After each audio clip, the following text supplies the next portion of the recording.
شعرونو باندې مایک ته دراتلو بلنه ورکوم چې څوک د جلوس، څوک د جلسې، څوک د غزا شهیدان،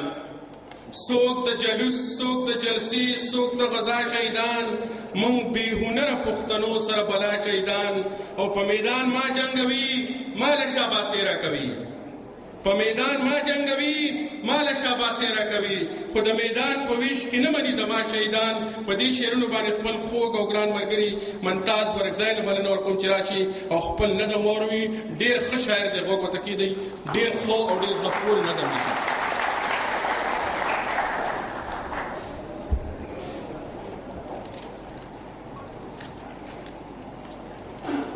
ټولو راغلو مېلمنو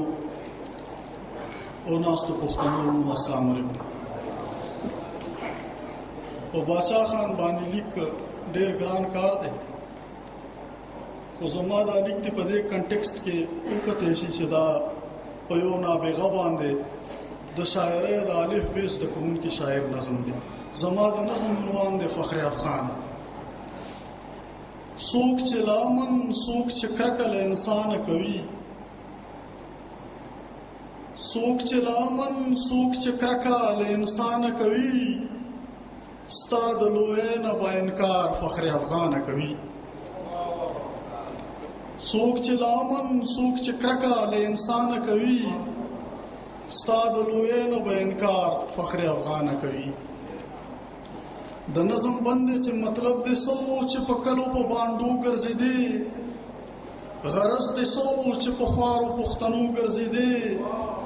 ویل دې څه په جوماتونو په حجرو ګرځېدې،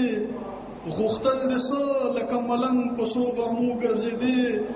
نننی وخت به دا پوښتنې د هر چا نه کوي، هم به یورپ نه کوي، هم به د ایشیا نه کوي.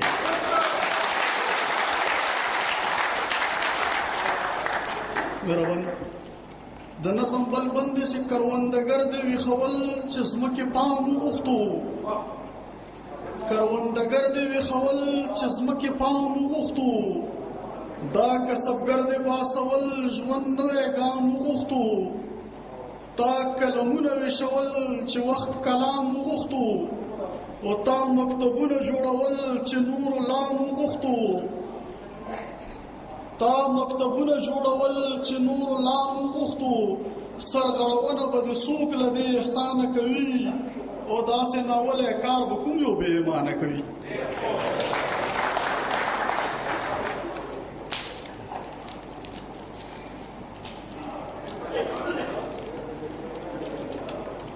بل بندې د نظم چې یوازې ته وې چې د جنګ لمبې دې نه خوښې دي،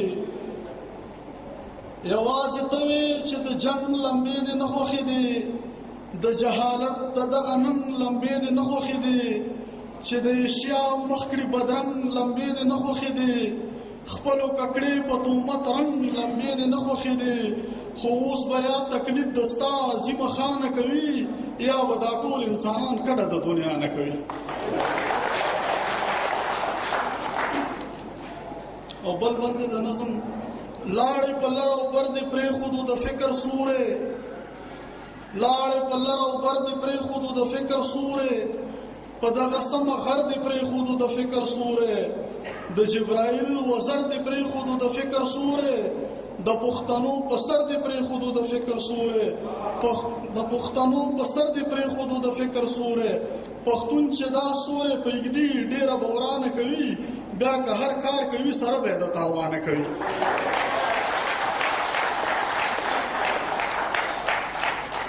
خو د نظم اخیری بند دی چې ای د دنیا مفکرینو سیاست وڅېړئ، ای د دنیا مفکرینو سیاست وڅېړئ، د یو ساده پښتون د لوی فکر وسط وڅېړئ، هغه حالات وڅېړئ او دغه حالت وڅېړئ، د نن د پوهې د سرخیلو جهالت وڅېړئ، ګنې ممتاز د فیصله ښه په اسانه کوي، د نن چنګیز دی چې تیری له باچا خانه کوي.